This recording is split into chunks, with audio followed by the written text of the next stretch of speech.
नमस्कार, आप देख रहे हैं आई इंडिया और मैं हूं पंकज सिंह और मैं उदय चौहान। तो आज चर्चा होगी रामपुर और आजमगढ़ के लोकसभा के जो उपचुनाव हुए हैं उनके नतीजों को लेकर। हम आपको बता दें कि रामपुर हो या आजमगढ़, वहां के नतीजे क्या आएंगे या आभास हर एक को उसी दिन हो गया था जिस दिन मतदान कम प्रतिशत में हुआ था। उसी दिन तमाम आरोप प्रत्यारोपों के दौर भी शुरू हो गए थे और सभी यह मानकर चलने लगे थे कि रामपुर में जहां पर इतना कम मतदान हुआ है तो उससे नतीजे क्या आएंगे ये भी सभी मान रहे थे।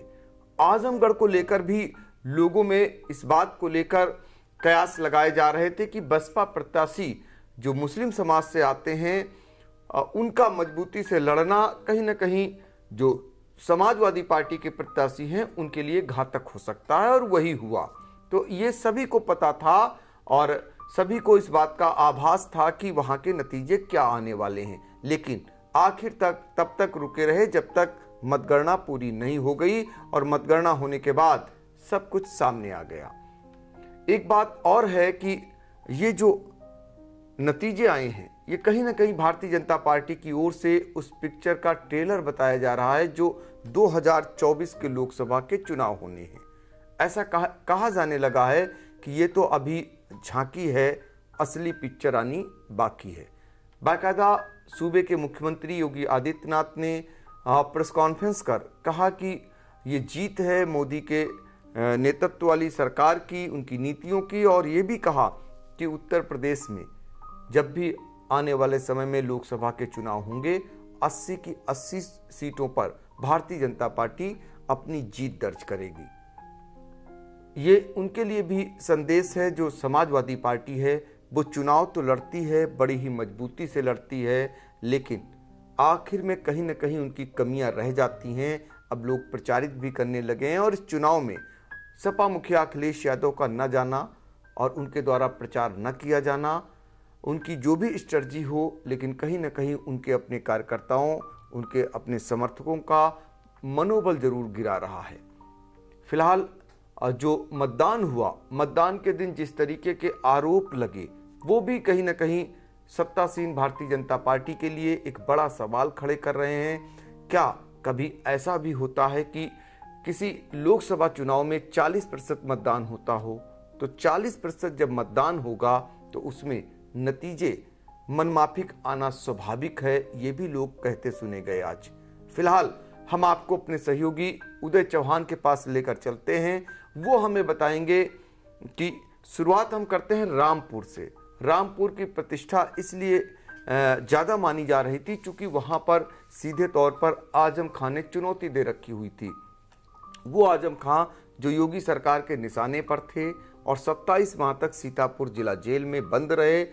इस बीच उन्होंने अपने गढ़ में कई चुनाव भी जीते, खुद भी जीता जेल में बंद रहते हुए, और अपने बेटे को भी चुनाव जिताया। जब जेल से बाहर आए तो उन्होंने राज्यसभा से लेकर के और एमएलसी चयन में भी अपनी एक ताकत दिखाई, और इस बार अपने खास को टिकट दिलाकर यह संदेश देने का काम किया कि समाजवादी पार्टी में अगर किसी की चलती है तो सिर्फ और सिर्फ आजम खां की चलती है। लेकिन योगी के रहते हुए आजम खां का यह जो हस्र हुआ है, उनके गढ़ में चारों खाने वो जो चित्त हुए हैं, योगी ने भी एक संदेश देने का काम किया है कि अब बाहर भले ही आजम खां आ गए हैं, लेकिन उनके रहते अब आजम खां की चलने वाली नहीं है। जो भी हो, जो भी उन्हें करना पड़े, उनकी सरकार को करना पड़े, और वो करके दिखाया। आप अंदाजा लगा सकते हैं कि रामपुर में महज 40% के आसपास मतदान होना अपने आप में एक बड़ा सवाल खड़ा करता है। यहाँ पर 70% के करीब समाजवादी पार्टी समर्थकों का एक वोट बैंक माना जाता है। ये माना जाता है कि आजमगढ़ में कोई भी लड़े, समाजवादी पार्टी का पलड़ा वहाँ पर हमेशा भारी रहा है। आंकड़े भी यही बताते हैं। फिर भी वहां समाजवादी पार्टी का प्रत्याशी चारों खाने चित्त हो गया और भारतीय जनता पार्टी ने आश्चर्यचकित जीत दर्ज की। अंदाजा लगा सकते हैं वो भी कभी न कभी उनके मोहरे रहे हैं, उनके खास रहे हैं आजम खां के, जिन्हें भारतीय जनता पार्टी ने प्रत्याशी बनाया था। तो आज क्या कुछ रहा रामपुर में, हम सीधे अपने सहयोगी उदय चौहान के पास चलते हैं और जानते हैं पहले रामपुर का हाल।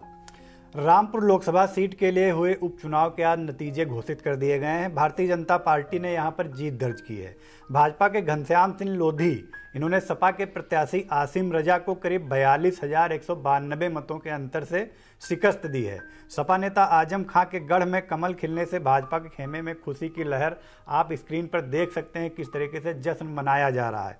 अगर हम बात करें मतों की, तो भाजपा के प्रत्याशी को कुल 3,67,397 वोट मिले हैं, जबकि सपा प्रत्याशी आसिम रजा को 3,25,205 वोट मिले हैं। यहां पर जिलाधिकारी रविंद्र कुमार मादन ने भाजपा के घनश्याम सिंह लोधी को विजयी घोषित किया और उन्हें प्रमाण पत्र भी प्रदान कर दिया। इसके बाद से लगातार भाजपाई खेमे में जश्न का माहौल जारी है। अगर हम बात कर लें थोड़ी लोकसभा जो रामपुर की है उसके इतिहास पर, कि उसकी सियासी उसका इतिहास क्या रहा है, तो यहाँ पर इससे पहले हम आपको बता देते हैं मतदान 23 जून को यहाँ पर मतदान हुआ था। जिले में करीब 41.71% मतदान हुआ था। इसमें से कुल 1 लाख, इसमें से जी 17,06,590 मतदाता यहाँ पर थे और इनमें से महज 7,06,440 मतदाताओं ने मतदान किया था। तो इससे आप अंदाज़ा लगा सकते हैं कि कितना कम मतदान हुआ था। और लोकसभा का चुनाव है या विधानसभा का चुनाव हो, जैसा कि सियासी चाणक्यों का कहना है कि मतदान प्रतिशत अगर कम होता है तो उसका सीधा सा संकेत ये माना जाता है कि कोई बदलाव होने वाला है। अगर बदलाव नहीं होने वाला होता है तो मतदान संख्या प्रतिशत बढ़ जाता है। तो इस तरीके से यहाँ पर भाजपा के खेमे में सीट चली गई है। अब अगर हम पिछले कुछ चुनाव पर नज़र डालें तो यहाँ 2019 के चुनाव में सपा के नेता आजम खान ने जीत दर्ज की थी। उन्होंने बीजेपी की प्रत्याशी जया प्रदा को हराया था। वहीं 2014 के चुनाव में मोदी लहर की वजह से यहाँ कमल खिला था।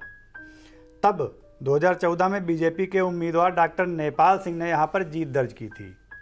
अगर हम बात करें 1991 की, तो यहाँ पर बीजेपी के राजेंद्र कुमार शर्मा जीते थे। उसके बाद 1996 में कांग्रेस की बेगम नूर बानो सांसद बनी। 1998 में फिर बीजेपी के मुख्तार अब्बास नकवी ने इस सीट पर कमल खिलाया था, लेकिन उससे 1999 में कांग्रेस की बेगम नूर बानो ने फिर जीत दर्ज की। इसके बाद 2004 में इस सीट पर सपा की उम्मीदवार जया प्रदा ने जीत दर्ज की। वहीं रामपुर से 2019 के चुनाव में आजम खान ने जीत दर्ज की थी। तो उपचुनाव में ये जो आजम खान ने सीट छोड़ी थी, इस्तीफा दी थी, क्योंकि आजम खान वहाँ पर सदर सीट से विधायक चुन लिए गए हैं विधानसभा चुनाव में, तो उनके सीट छोड़ने के बाद ये रामपुर की लोकसभा सीट रिक्त हुई थी। तो ये सीट भाजपा के खाते में चली गई है।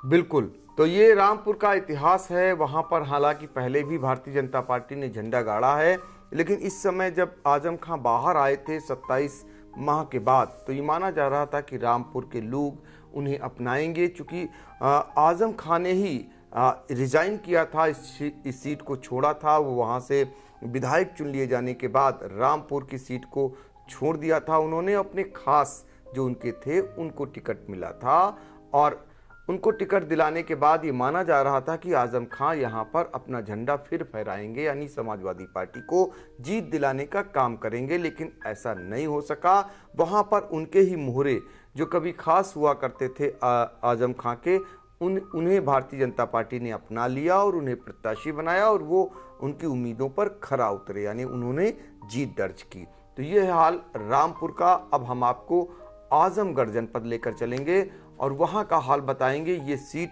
इसलिए प्रतिष्ठापूर्ण थी कि यहाँ भी सपा के जो मुखिया अखिलेश यादव, जो पिछले चुनाव में वो जीते थे लोकसभा का चुनाव, उसके बाद उन्होंने भी त्यागपत्र दे दिया था और वो चूंकि विधायक चुन लिए गए थे, इसके बाद ये माना जा रहा था कि फिर ये समाजवादी पार्टी का ये गढ़ है, ये ऐसा गढ़ है जिसमें जो गत विधानसभा का चुनाव हुआ है उसमें 10 की 10 सीटों पर समाजवादी पार्टी ने यह झंडा फहराने का काम किया। तो ऐसे में इस बार माना जा रहा था कि हर हाल में समाजवादी पार्टी फिर चुनाव जीत लेगी और इसी स्ट्रेटजी के तहत समाजवादी पार्टी ने अपने परिवार के जो मुखिया जो परिवार है उन्हीं में से एक सदस्य को लड़ाने का काम किया, यानी पूर्व सांसद धर्मेंद्र यादव को प्रत्याशी बनाया कि मजबूत प्रत्याशी रहे, कहीं से कमजोर ना रहे। लेकिन उनके मुकाबले जो भारतीय जनता पार्टी के प्रत्याशी हैं निरहुआ, जो पिछली बार चुनाव हार गए थे, इस बार फिर उन पर विश्वास जताया भारतीय जनता पार्टी ने और उन्होंने जीत दर्ज की। यहाँ भी औसतन मतदान प्रतिशत कम हुआ, जैसा होता रहा है, लेकिन फिर भी भारतीय जनता पार्टी ने यहाँ जीत का परचम फहराया। और जो एक संदेश जाता था आजमगढ़ से कि ये समाजवादी पार्टी का गढ़ है, यहाँ पर भारतीय जनता पार्टी नहीं जीत सकती है, उसको जो है ख़त्म करने का काम भी भारतीय जनता पार्टी ने किया। और लोकसभा के चुनाव जो 2024 में है, उससे पहले जो एक बड़ा संदेश देने का काम भारतीय जनता पार्टी ने किया, वो वाकई पार्टी के हित में माना जाएगा। आने वाले समय के लिए निश्चित तौर पर जो मुख्य विपक्षी पार्टियां हैं, उनके लिए मुसीबत और बढ़ने वाली है, क्योंकि जिस तरीके से भारतीय जनता पार्टी चुनाव लड़ती है, उस तरीके से मुख्य विपक्षी पार्टियां चुनाव नहीं लड़ती हैं, ये अब सभी कहने लगे हैं। और उसी का खामियाजा उन्हें भुगतना भी पड़ता है और वो भुगतती आ भी रही हैं। तो अब हम सीधे फिर एक बार आपको आजमगढ़ चुनाव के नतीजों की ओर लेकर चलेंगे और हमारे सहयोगी उदय चौहान बताएंगे कि वहां पर किसको कितने मत मिले, कितनी हार जीत का अंतर रहा। आजमगढ़ लोकसभा उपचुनाव की बात करें तो ये सीट भी बीजेपी के खाते में चली गई है, चूँकि इस सीट पर अगर हम बात करें तो 1998 में एकमात्र बसपा के मुस्लिम प्रत्याशी थे अकबर अहमद, उन्होंने ये अप्रत्याशित जीत दर्ज की थी। इसके अलावा अगर हम पिछले 38 सालों पर नज़र डालें यहाँ के चुनावी इतिहास पर, तो लगातार इस सीट पर सपा का कब्जा रहा है। तो ये गढ़ माना जाता है सपा का, लेकिन इस बार ये मिथक टूट गया है। हम बात करें यहाँ पर अगर 2019 की तुलना में कितना मतदान हुआ, तो 2019 में यहाँ पर 57.52% मतदान हुआ था, लेकिन इस बार जो उपचुनाव हुआ है उसमें 48.58% मतदान ही हुआ है, यानी 2019 की तुलना में 11.55% मतदान यहाँ पर कम हुआ इस बार। तो यहाँ बीजेपी के दिनेश लाल यादव निरहुआ हालांकि कोई बहुत भारी अंतर से जीत नहीं दर्ज कर पाए, लेकिन उन्होंने सपा के जो प्रत्याशी हैं धर्मेंद्र यादव, उनको लगभग 8,689 मतों के अंतर से हराया है। अगर हम बात करें भाजपा के दिनेश निरहुआ को 3,12,468 मत मिले हैं और सपा के धर्मेंद्र यादव को 3,04,089 मत मिले हैं। तो ये अंतर आप देख सकते हैं कि महज 8,000 मतों का अंतर है, लेकिन एक बड़ा संदेश ये है कि जो पिछले कई सालों से इस सीट पर भाजपा का लगातार कब्जा चला आ रहा था, वो किला अब भाजपा ने सपा का कब्जा चला रहा था, वो किला भाजपा ने ध्वस्त कर दिया। ये एक बड़ा संदेश दिया है। बिल्कुल, तो ये संदेश तो अपने आप में है ही है बड़ा। और एक मुख्य विपक्षी पार्टियां जो समाजवादी पार्टी, उनके लिए बहुत बड़ी खतरे की घंटी भी कही जाएगी कि धीरे धीरे करके जिस तरीके से हार का स्वाद चखती जा रही है और हार का अंतर भी अब बढ़ता जा रहा है, तो निश्चित तौर पर जो कार्यकर्ताओं का मनोबल है उसको कैसे रोक पाएगी, ये बड़ा सवाल खड़ा हो गया। और सबसे बड़ा सवाल ये है कि चूँकि आने वाले दिनों में जिस तरीके से मोदी सरकार फिर से बनाने की तैयारी अभी से शुरू हो गई है और उनके अपने मंत्री, केंद्रीय मंत्री हों या राज्य के मंत्री हों, वो गांव-गांव जा रहे हैं, लेकिन जो विपक्षी पार्टियां हैं उनकी ओर से कोई भी कार्यक्रम नहीं किए जा रहे हैं, ना ही किसी मामले को लेकर, ना ही किसी समस्या को लेकर अब विरोध प्रदर्शन देखने को मिल रहे हैं। तो ऐसे में कैसे जनता उनसे जुड़ेगी, यह सवाल उठ खड़ा होने लगा है। और दिनों दिन कैसे जीतने के लिए क्या कुछ हथकंडे अपनाए जा सकते हैं, भारतीय जनता पार्टी अब बखूबी जानती जा रही है। और उसका कितना कौन विरोध कर पाएगा, ये भी अब उसने आभास कर लिया है। यही कारण है कि हर चुनाव को बड़ी मजबूती से लड़ने वाली भारतीय जनता पार्टी दिनों दिन जो है मजबूत होती जा रही है और ये साबित करके भी दिखा दिया है। तो यूपी में आने वाले समय में यदि समाजवादी पार्टी हो या बहुजन समाज पार्टी सड़कों पर नहीं आती है, आम लोगों के बीच नहीं जाती है, तो ऐसे ही हार के लिए वो तैयार रहे। आप देख सकते हैं कि एकमात्र स्थान पर बहुजन समाज पार्टी ने चुनाव लड़ाने का काम किया, दमदारी से उनका प्रत्याशी चुनाव लड़ा आजमगढ़ में और तीसरे नंबर पर रहा। बहुत ही मतों का कम अंतर रहा, मजबूती के साथ लड़ने के चलते ही बताया जाता है कि समाजवादी पार्टी के जो प्रत्याशी थे वो चुनाव हार गए। तो अंदाज़ा लगा सकते हैं यदि वो और थोड़ी मजबूती दिखाना शुरू कर दें तो निश्चित तौर पर जो भारतीय जनता पार्टी को एक वॉकओवर देने की जो शुरू हो गई है कवायद, वो उससे कम से कम लोगों को निजात मिलेगी। चूँकि किसी भी पार्टी को पूर्ण बहुमत मिलना, मजबूत होना, उससे कहीं ना कहीं जनहित पर भी असर पड़ता है और वो सरकार जो है निरंकुश होने लगती है। ऐसे में मुख्य विपक्षी पार्टी का भी मजबूत होना एक बहुत बड़ी ज़रूरत है। तो हम लोग जो है आज दोनों चुनाव नतीजों के लिए आपको जानकारी उपलब्ध कराए। इस तरीके की राजनीतिक खबरों के लिए हमें आप देख सकते हैं और हाँ, हमारे चैनल को लाइक, सब्सक्राइब और कमेंट ज़रूर करें।